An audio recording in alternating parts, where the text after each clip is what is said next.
합니다.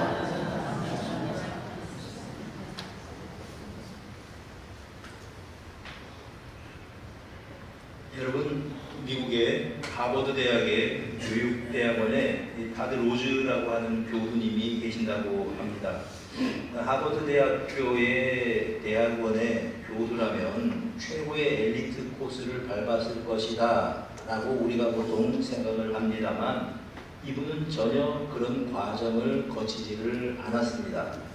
오히려 중학교 다닐 때 ADHD, 그러니까 주의력 결핍 과잉 행동 증후군 진단을 받았습니다. 그래서 학업을 더 이상 이어가지 못하고 학교를 자퇴를 했어요. 퇴학을 하게 되었습니다. 그리고 이제 이 아르바이트로 이 돈을 벌고 또 주경 야독으로 공부를 한 결과 나중에는 이제 하버드 대학교 교육대학원에서 인간 발달학이라고 하는 그런 이제 박사 학위를 받게 되었고, 여기서 이제 교수로 지내게 되었다고 합니다. 이 교수님이 결코 우등생이 아니었습니다. 우리가 생각하는 것처럼 어려서부터 모범생이고 그런 과정을 겪지를 않았다는 거죠. 이분이 쓴 책이 있는데, 책 제목이 뭐냐 하면 평균의 종말이라는 책을 저술을 했습니다. 그러니까 이 책의 내용은 우리가 인생에 있어서 중요한 것은 속도보다 방향이다라는 겁니다. 그래서 획일적인 평균주의의 함정에서 벗어나라는 거죠. 그래서 이제 이 평균의 종말, 획일주의적으로 사람들을 평가해서 어느 사람보다 어떤 사람이 우수하다, 못하다라고 평가하는 그런 평가에서 벗어나서 정말 그 사람이 가지고 있는 자질이 무엇인지, 내가 할 수 있는 것, 하고 싶은 것이 무엇인지를 잘 살펴서 개발해 주어야 된다고 하는 겁니다. 그러면 그 사람이 잠재력을 발휘할 수 있다고 하는 그런 의미입니다. 그 실례로 구글이나 마이크로소프트 같은 세계 최고의 회사들이 대입 성적, 그러니까 이제 명문대학 출신들을 주로 뽑았지요. 거기다가 대학의 학점을 중심으로 뛰어난 학생들을 선발을 해서 업무를 맡겨서 일을 했는데, 생각외로 이 사람들이 가지고 있었던 그런 그 잠재력이라고 생각을 했는데 업무 능력이 뛰어나지는 못하더래요. 그러면서 이분이 고민을 하면서 이제 내린 결론이 바로 그런 결론입니다. 여러분, 속도보다 방향이 중요하다. 이거는 교육에만 해당되는 말이 아닙니다. 우리 인생에도 해당되는 말입니다. 내가 가야 할 길이 바른 길을 찾았다고 한다면 그 길을 향해서 우리가 느릴 수는 있겠지만 끊임없이 그곳을 향해서 추구하며 걸어갈 때에는 인생을 아름답게 완성해 갈 수 있는 겁니다. 거꾸로 방향이 잘못되었을 때는 빠를수록 나중에 또 돌아가야 될 그 거리가 이제 멀어지는 법입니다. 신앙에 있어서도 마찬가지입니다. 신앙생활은 하나님께서 인도하시는 나의 삶의 방향을 따라서 꾸준하게 걸어가는 것이 신앙생활입니다. 그러니까 그때 중요한 것이 내가 살아가는 삶의 방향이 하나님께서 원하시는 방향과 일치하는가가 가장 중요하단 말입니다. 이것이 일치한다면 속도보다도 그 방향을 향해서 꾸준하게 걸어갈 때 하나님께서는 내 인생을 완성해 가신다라고 하는 것입니다. 사랑하는 여러분, 하나님이 원하시는 방향, 내 인생의 바른 방향 다시 한번 생각해 보면서 내가 걸어가야 될 길을 우리가 한 걸음 한 걸음 걸어갈 수 있는 믿음의 사람들이 되시기를 축복합니다. 오늘 이스라엘 백성들이 이제 가나안 입구까지 도착을 했습니다. 이 신명기를 기록할 때 그들이 거의 도달했던 곳이 모압 평지라고 하는 곳입니다. 그러니까 이제 이 요단강만 건너면 건너편에는 이제 가나안 땅이 있습니다. 가나안 땅이 저 요단강 건너편 보이는 그곳에서 그들에게 하나님께서는 모세를 통해서 가나안 땅에 들어가서 주의해야 될 점들, 그들이 가져야 될 자세들에 대해서 쭉 설교를 하십니다. 그러니까 이 모세의 설교문이 말하자면 신명기입니다. 자, 여러분, 이 민족은 거의 40년, 약 40년이 조금 모자라게 광야 생활을 했었던 사람들입니다. 당장이라도 요단강을 건너가서 젖과 꿀이 흐르는 땅, 자유의 땅, 풍요의 땅을 그들이 이제 나의 것으로 만들고 싶은 마음이 가득 차 있을 겁니다. 그런데 그들에게 오늘 본문에 보면 하나님께서 내가 그 땅을 너희들에게 주겠다. 그러나 서서히, 그러나 천천히, 서둘러서는 안 된다 말씀하시는 것입니다. 우선 우리 본문을 자세히 살펴보면 제일 먼저 하시는 말씀이 두려워하지 말라는 그런 말씀을 하십니다. 이제 이 18절에 보니까 그들을 두려워하지 말고, 자, 여러분 21절에도 너는 그들을 두려워하지 말라. 근데 가나안 땅에 7 족속이 각각 자리를 잡고 있는 겁니다. 하나님께서 그들을 두려워하지 말아라. 왜 그렇습니까? 과거의 경험이 있거든요. 하나님께서는 애굽에서 이 바로와 그 애굽의 모든 이 관리들을 하나님께서는 재앙을 통해서 그들을 징계하셨습니다. 여러분, 가나안의 7 족속보다 이 애굽이라고 하는 나라는 훨씬 강한 나라고, 바로의 그러한 힘은 훨씬 강력했습니다. 그런 나라에서도 하나님께서 강한 손과 편팔로 그들을 건져내셨다는 겁니다.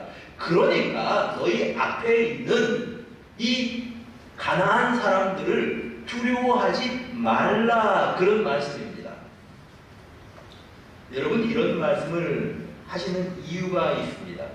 이들이 과거에 한번 실패했던 사람들입니다.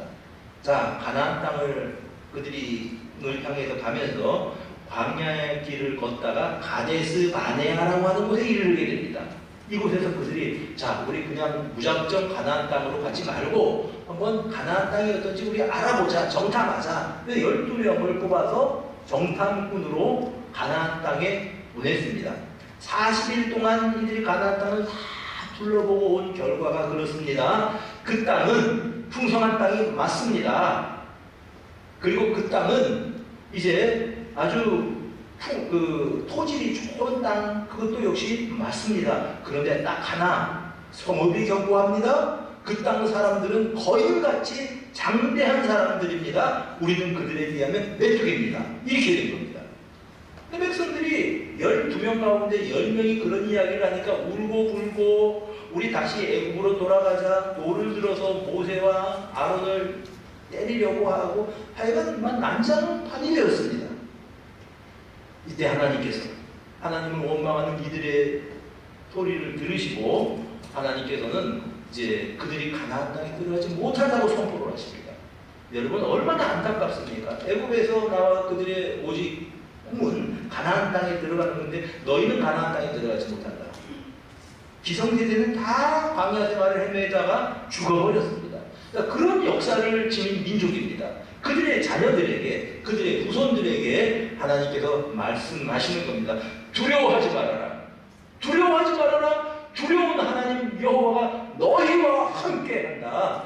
애굽 땅에서 강한 손과 편팔로 너희 조상들, 너희들을 이끌어낸 나 여호와가 너희와 함께할 것이다. 가난한 사람들을 두려워하지 말아라. 이것이 하나님께서 그들에게 들려주시는 그러한 약속입니다. 여러분, 하나님께서 함께 하신다는 사실을 믿는다면, 내가 걸어가는 인생길이 다른 길이라고 하는 사실을 믿는다고 한다면, 때로는 내게 장애물이 내 앞에 닥친다고 할지라도, 때로는 감당할 수 없게 환경이 어려워진다고 할지라도 환경을 보지 마시고 장애물을 보지 마시고 그 배후에 계신 하나님을 볼 수 있는 여러분들이 되시기를 주님의 이름으로 축복합니다. 사람들을 두려워하지 마십시오. 사람들이 나를 미워하고 오해한다고 해서 여러분 속상해하지 마십시오. 하늘의 하나님이 보고 계시고 하늘의 하나님께서 인도하고 계시는 것입니다.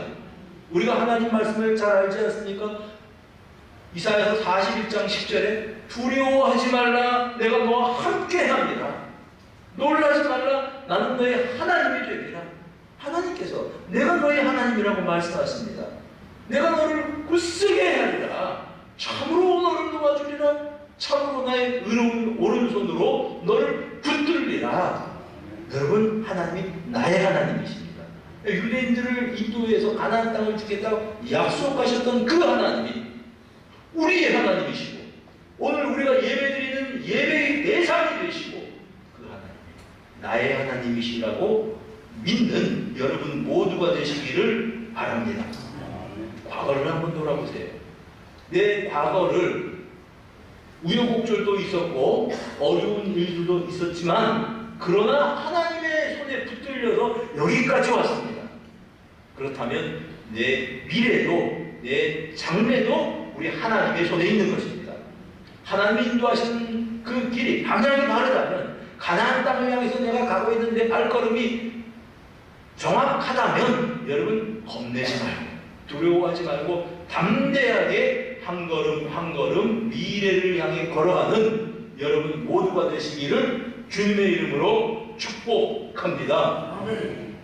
또 하나님께서 그들에게 하시는 말씀이 무엇인가 하면, 서둘지 말라고 말씀하십니다. 다른 말로 바꾸자면 이제 기다리라는 말씀입니다. 하나님의 때가 있다는 말씀입니다. 여러분, 오늘 읽은 7장 22절 다시 한번 주목해 보시기를 바랍니다. 내 하나님 여호와께서 이 민족들을 내 앞에서 조금씩 쫓아내시리니, 아니 하나님의 능력이 어떻게 부족해서, 유한해서 그 사람들 그곳에 머물도록 그렇게 허락을 하시는 걸까요? 아니지 않습니까? 당장 그 사람들을 다 몰아내실 수도 있는 겁니다. 그런데 조금씩 쫓아내겠다. 그리고 이제 히브리 사람들에게도 말씀하십니다. 너는 그들을 급히 멸하지 말라. 들짐승이 번성하여 너희를 해할까 하노라. 급히 그들을 쫓아내지 말라고 말씀하시는 것입니다. 여러분, 그러나 시간이 걸리겠지만 반드시 하나님께서 약속하신 것처럼 그들을 쫓아내기는 쫓아내실 겁니다. 23절 보면은 이제 내 하나님 여호와께서 그들을 내게 넘기시고 그들을 크게 혼란하게 하여 마침내 진멸하시니라. 마침내 진멸하신다. 24절에도 네가 마침내 그들을 진멸하리라. 자, 하나님께서는 약속하신 대로 그들을 진멸하게 하실 겁니다. 그들을 쫓아내시고 그 땅에 하나님의 백성들이 자리 잡고 살도록 하실 겁니다. 그러나 당장은 아닙니다. 그러나 시간이 필요합니다. 그러나 천천히 하시겠다고 합니다. 너희들도 그들을 급하게 쫓아내지 말라고 말씀하십니다. 이유가 있습니다. 하나님의 깊은 뜻이 숨겨져 있다고 하는 말씀입니다. 실제 이 하나님의 말씀대로 이 사람들이 가나안 땅에서 완전히 나라를 성립하고 주인공이 된 것은 한참 지나서입니다. 여러분, 여호수아가 세상을 떠난 후에 왕조를 그들이 세워서 가나안 땅에서 왕조를, 국가를 성립한 때가 340년 이후입니다. 이 긴 시간을 기다려야 했습니다. 여러분, 여호수아가 우리가 흔히 생각할 때 가나안 땅을 다 정복했다 이렇게 생각을 하는데 그거는 그렇지 않습니다. 여호수아가 한 것은 거점 정복입니다. 중요한 성들을 정복을 한 다음에 그것을 각 지파별로 나누어 줍니다. 각 지파별로 자기 몫에 있는 거기에 거주하고 있는 가나안 사람들과 싸워야 되는 겁니다. 여호수아가 그런 일을 했었고, 사사기 시대에는 전쟁의 역사였습니다. 그들과 싸워서 조금씩 그들을 쫓아내는 과정이었다는 말입니다. 그러나 마침내 그곳에서 그들이 이제 왕조 국가를 세우고 하나님을, 그러니까 이 왕을 세웠지만 사실상의 신정 국가를 그곳에 세우게 되었던 것입니다. 그런데 왜 시간이 필요할까? 왜 오랫동안 기다리게 하셨을까? 그 이유가 몇 가지 있습니다. 우선 이 시간은 그들이 가나안 땅에 적응하는 시간입니다. 자, 이들이 가나안 땅에 들어가게 됩니다. 그러면 가나안 땅이 어떤 땅인지 이들이 몰라요. 어떤 작물을 심어야 할 것이며 농사를 어떻게 지어야 할 것인지 모릅니다. 이 신세대 히브리 사람들은 광야에서 태어난 사람들입니다. 그들이 농사를 지어 맞겠습니까? 아니면 가나안 땅에 무슨 작물이 있는지 잘 알겠습니까? 그건 몰라요. 그리고 가나안 땅에 강수량이 어디가 많은지, 물은 어떻게 관리를 해야 될지, 그래서 가축들은 어떻게 키워야 될지 전혀 모르는 사람들입니다. 그렇기 때문에 가나안 땅의 원주민들이 그들과 함께 있으면서 이런 과정을 통해서 그들이 가나안 땅을 배워가야 된다는 겁니다. 이 모든 노하우는 사실은 가나안 원주민들이 가지고 있습니다. 그것들을 그들이 배워야 될 시간이 필요하다는 말씀입니다. 그래서 그들이 다 빠져나가더라도 가나안 땅에 안정적으로 거할 수 있을 때까지 하나님께서는 기다리고 계시는 겁니다. 천천히 당장 하지 말아라, 이런 말씀입니다. 여러분, 우리 인생이 그렇습니다. 내가 원하는 것이 금방 손에 잡힌다면 얼마나 좋을까요? 그런데 시간이 걸립니다. 하나님께서 주기는 주시는데 한참 후에 주십니다. 손에 잡고 뒤를 돌아보니까 하나님이 왜 나에게 그때 내 소원을 들어주시지 않았는가, 그때서야 깨닫게 되는 겁니다. 그런 경우가 참 많이 있습니다. 이 기간은 하나님께서 우리를 만들어 가시는 기간입니다. 하나님은 복을 주시기 전에 우리가 복을 담을 만한 그릇으로 준비될 수 있도록 만들어 가시고, 그리고 그 사람에게, 그 그릇에 하나님의 은혜를 부어주시고 하나님의 복을 부어주시는 줄로 믿습니다. 그릇이 준비되지 않았는데 주어지는 은혜가 아니고 재앙일 수 있습니다. 그릇이 준비되지 않았는데 그곳에 쏟아 부어지는 하나님의 복이 아니라 재앙이 될 수 있다는 겁니다. 준비하는 과정이 필요해요. 그릇을 만드는 과정이 필요한 겁니다. 여러분, 조선시대의 25대 왕이 철종입니다. 이 철종이 강화도령으로 많이 알려져 있지요. 근데 이제 원래 이 철종은 이제 사도세자의 후손이기 때문에, 여러분 사도세자 아시잖아요. 영조가 자기 아들을 세자로 세웠는데 뒤주에 가서 죽인 이제 그런 사도세자요. 그 사도세자의 후손이기 때문에 권력으로부터 멀리 떨어질 수밖에 없었습니다. 왕이 될 꿈도 꾸지 못하는 이제 그런 상황이죠. 왕족이지만 그러나 이제 이 서민처럼 살 수밖에 없었습니다. 그래서 이 철종은 그 왕위에 즉위하기 전까지 강화도에서 농사짓고 나무하고 나무꾼처럼 살았습니다. 그냥 보통 사람으로 살아갔습니다. 그런데 왕궁에 왕위 계승할 사람이 없네요. 그래서 찾다 보니까 제일 왕위를 계승하는데 서열이 빠른 사람이 찾아보니까 강화도에 있어요. 19살 먹은 총각입니다. 그 사람을 급히 찾아가지고 데리고 와서 왕위에 앉힌 겁니다. 19살이에요. 여러분 생각해 봅시다. 아니, 그 나이가 될 때까지 그 사람 뭐 하면서 살았겠습니까? 농사 짓고 산에 돌아다니면서 나무하고 뭐 그렇게 살던 사람을 하루아침에 졸지에 데려다가 그 사람의 왕위에 앉혀 놓으니, 여러분 이게 왕 노릇을 제대로 할 수가 있겠습니까? 못하는 거죠. 안타깝게 이 철종이 19살에 즉위해서 33살에 요절하고 말았습니다. 여러분 한번 생각해 봅시다. 한 나라의 왕이 되려고 해도 세자로 책봉을 하고, 세자가 될 때부터 왕이 될 공부를 하는 겁니다. 선생님들을 붙여서 공부를 하게 하고 글을 읽게 하고 나라의 경영을 배우게 하고, 그래서 이제 그가 왕위에 오르게 되는 건데, 그런 과정이 하나도 없이 갑자기 그냥 19살까지 나무하던 나무꾼 같은 사람이 갑자기 왕이 되니까 그 노릇을 못하는 겁니다. 우리가 하나님께서 우리에게 은혜를 베풀어 주실 때 그 일을 감당할 수 있는 사람으로 우리를 먼저 준비시키는 겁니다. 그릇을 키우시는 것입니다. 그때까지 시간이 필요하다는 말입니다. 가나안 땅을 하나님께서 이스라엘 백성들에게 주실 수 있습니다. 그러나 그때까지 가나안 땅을 경영할 수 있는, 가나안 땅에서 그들이 살아갈 수 있는 그런 사람들로 그들이 이제 이 든든히 세워질 때까지 시간이 필요하다는 말입니다. 그래서 기다림이 은혜이고 축복이라고 하는 말입니다. 그들은 더 강해져야 합니다. 여러분, 가나안 땅에 가서 그들과 원주민들과 전쟁을 하게 될 것이고, 나중에 그곳에 자리를 잡게 되면 이 가나안의 원주민이 문제가 아닙니다. 주변에 모압이나 암몬이나 블레셋이나 아람이나 이런 나라들과 전쟁을 하면서 나라를 지켜가야 합니다. 그러려면 가나안 사람들과의 어떤 전쟁을 통해서 그들이 더 강해져야 되는 것입니다. 여러분, 예방주사의 원리를 아시죠? 바이러스나 아니면 균을 약화시켜서 사람 몸에 집어넣습니다. 그러면 사람 몸의 면역 체계가 그런 어떤 그 이물질 혹은 이제 병의 원인들과 싸워서 강하게 면역 체계가 강하게 된 다음에는 어떤 병균이 우리 몸에 침입해 들어와도 능히 그 병을 이길 수 있는 것과 마찬가지로 우리 신앙이 견고해지고 강해진 다음에는 어떤 어려움이 있어도 그 어려움을 이겨낼 수 있는 것입니다.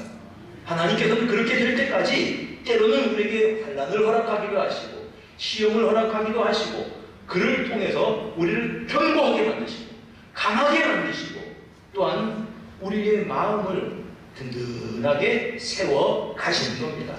가나안 땅을 왜 당장 주지 않을까? 왜 가나안 땅의 주인이 되었으면 좋겠는데 천천히 쫓아내실까? 하나님께서는 그런 과정을 통해서 이제 그들을 강하게 만들어 가시는 겁니다. 전쟁할 수 있는 나라로, 전쟁을 할 만큼 그들이 견고한 사람들로 그들을 세워 가신다는 것입니다. 또 이 기간은 이 히브리 사람들이 자기들의 정체성을 견고하게 세우는 과정이기도 했습니다. 자, 여러분, 이 가나안 땅은 우상 숭배가 창궐한 땅입니다. 곳곳에 우상입니다.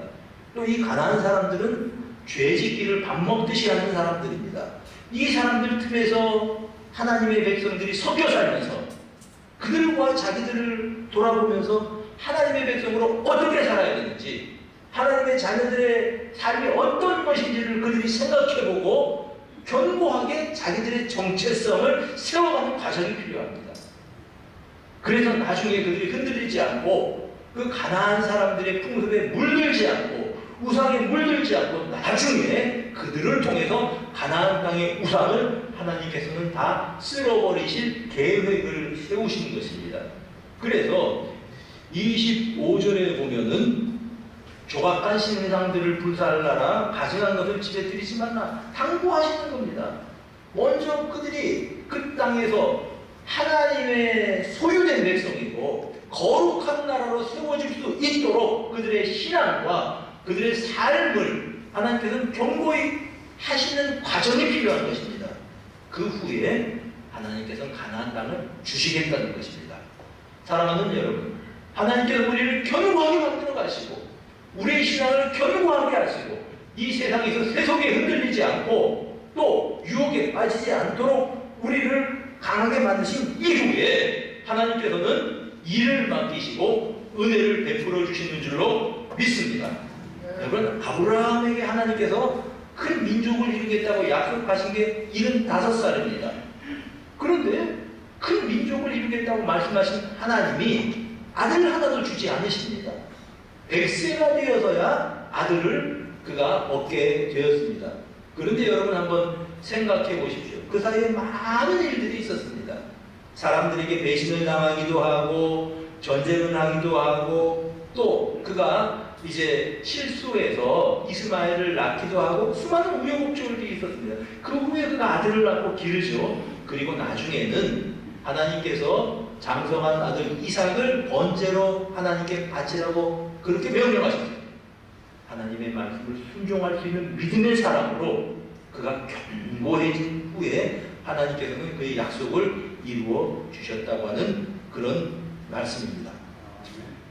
사랑하는 여러분, 하나님께서 가나안 땅을 반드시 주십니다. 히브리 백성들에게. 그러나 시간이 필요합니다. 기다려야 합니다.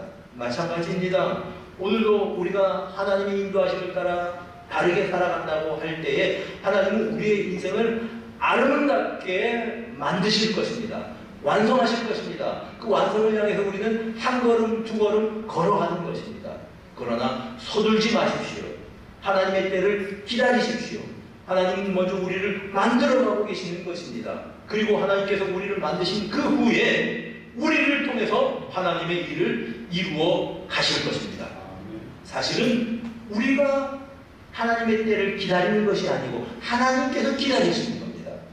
여러분 사무엘하 22장 36절에 하나님께서 다윗이 이런 고백을 합니다. 주께서 또 주의 구원의 방편을 내게 주시며 주의 온유함이 나를 크게 하셨나이다. 이 말씀이 참 기가 막힌 말씀이에요. 다윗의 인생을 보면 실수를 많이 했습니다. 허물도 있습니다. 그런데 그런 다윗을 하나님께서 보실 때는 참 이제 저래가지고는 하나님께서 나라의 왕으로서 나라를 세울 수 없을 텐데 하고 생각되시는 때가 많이 있었을 겁니다. 그러나 참으시고 또 참으시고 또 참으셔서 그가 결국은 큰 그릇으로 큰 제목으로 이제 성장해 갈 수 있을 때까지 하나님께서 기다리시는 겁니다. 그래서 그가 하는 말이 하나님의 온유하심이 나를 크게 하셨습니다. 하나님은 우리를 보고 계시고 참으시고 계시고 기다리고 계시는 것입니다. 그러므로 우리도 그런 하나님을 생각하면서 하나님의 때를 기다리는 우리 성도님들이 되시기를 바랍니다. 여러분 기도가 당장 응답되지 않는다고 하더라도 감사하시기를 바랍니다. 내 생각대로 내 인생이 이루어지지 않는다고 해도 감사하시기를 바랍니다. 방향만 올바르면 결국 하나님은 이런 과정을 통해서 내 인생을 아름답게 완성시켜 가실 것입니다. 그 하나님을 바라보고 그 하나님을 의지하면서 이 한 주간도 아니 나의 평생을 살아갈 수 있는 우리 성도 여러분 모두가 되시기를 우리 주님의 이름으로 축복합니다.